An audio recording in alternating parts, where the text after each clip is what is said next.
13 years ago, I went mute, and I am finally able to talk about what happened. From a young age, I was an extroverted and stubborn girl, although I always listened to my parents. But that time, at 12 years, I felt rebellious. My neighborhood held a Girl Scout camp.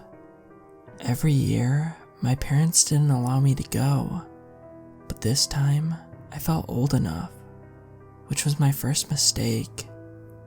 Kelly and I, my best friend, begged our parents, but they refused because they are responsible adults who cared about us. But to us 12-year-olds, they seemed like monsters. So I made a plan. We told our parents that we were going to Katie's house for a sleepover. They talked to Katie's parents, and we did stay at Katie's for approximately 12 minutes. And then we left for our epic camping trip. Kelly decided on the place, Lunenburg Woods, and that was our second mistake.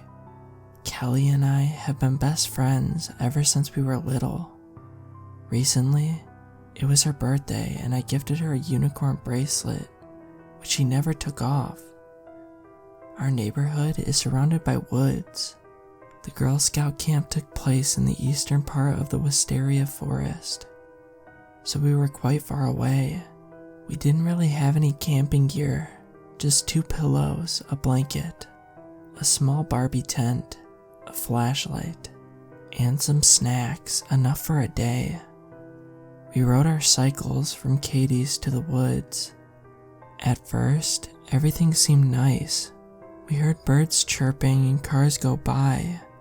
The weather was nice and warm.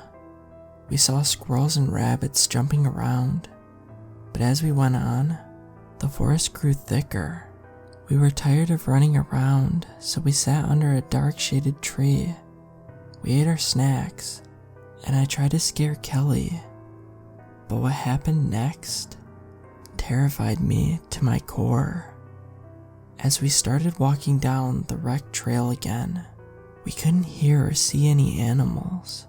The only sounds we could hear were the rustling of leaves. There was an eerie presence in the woods. I felt uncomfortable and suffocated. And then, there was a sudden cloud burst.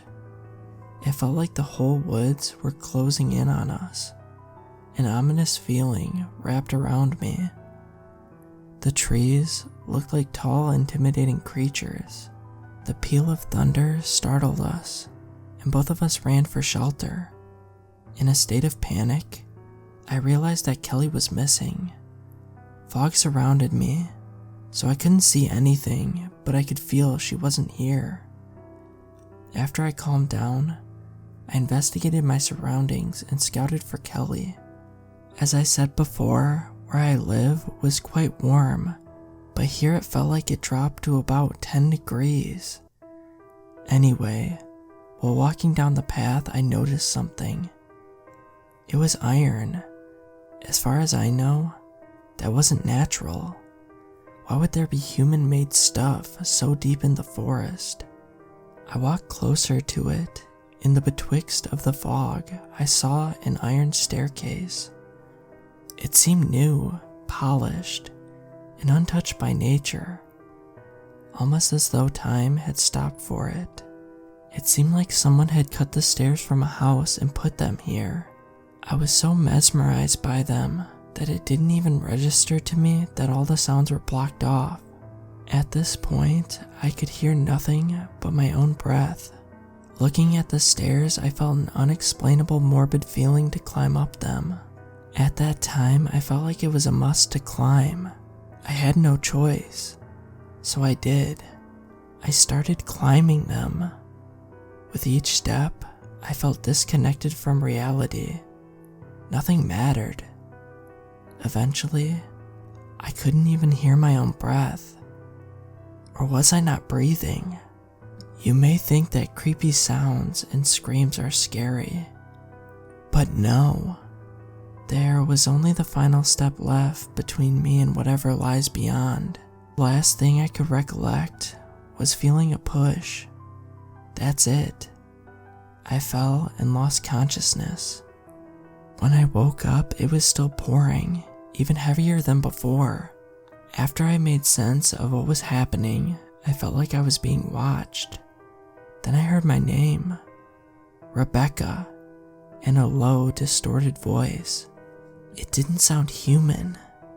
I got up and looked around and saw the thing that haunts my dreams. Every last thread of hope was shredded by this deep despair. What I saw was a thing so horrifying that I can't even begin to describe it. It was tall and had 2 dark holes for eyes, a huge distorted grin which stretched from one side to the other.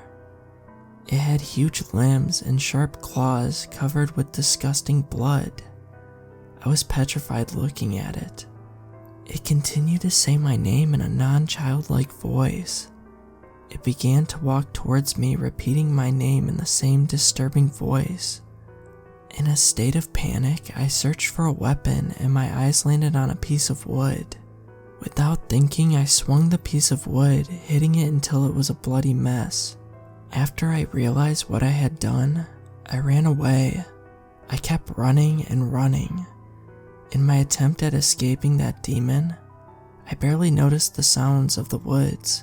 Panting and gasping for air, I finally made it out and dashed to my house away from the deathly forest. I broke in and started crying hysterically. Kelly's parents, the Adams, were also there, talking with my parents. All of them shared the look of despair on their faces. There were cookies on the coffee table, which were untouched. My once sugar-loving parents were now anxiously making phone calls. My angsty teen brother was actually out of his room and nervously listening to the conversation. Kelly's mom, Miss Adams, who was once a fashion diva and always wore makeup, was rough and sobbing. Even Mr. Adams, the most cheerful person I knew, was on the verge of tears. When their eyes met mine, they were completely taken aback. Mom threw everything, including the expensive new cell phone, and ran towards me. They hugged me so tightly that it was hard to breathe. All my anxiety faded away when my mom brushed the dirt off of my face. For a few seconds, everything was roses and butterflies, until I saw the look on Mr. and Mrs. Adams' faces. I could feel hope blossoming in their hearts.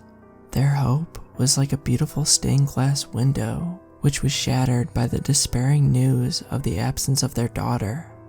When they questioned me about Kelly, my silence gave them the answer. I could see the color drain out of their faces. The forest rangers searched the entire forest until they came across a battered mess, which DNA confirmed to be Kelly. It seemed she was beaten repeatedly with a blunt object. She seemed like an unrecognizable pile of flesh. Kelly, who once was a high-spirited girl, obsessed with unicorns and nature, was now part of the soil. We identified her because of the bracelet I gifted her, which was also covered with blood. Nearby, they found a piece of wood covered with the blood of Kelly, which was likely the murder weapon. There was no trace of fingerprints, footprints, or any other evidence due to torrential rain, giving an upper hand to the culprit. Now, even after 13 years, they couldn't identify the perpetrator of this crime. I've told this traumatic tale to many, but there's one detail I always fail to mention. After hitting the monster, my eyes laid upon the lifeless body of my best friend, Kelly Adams.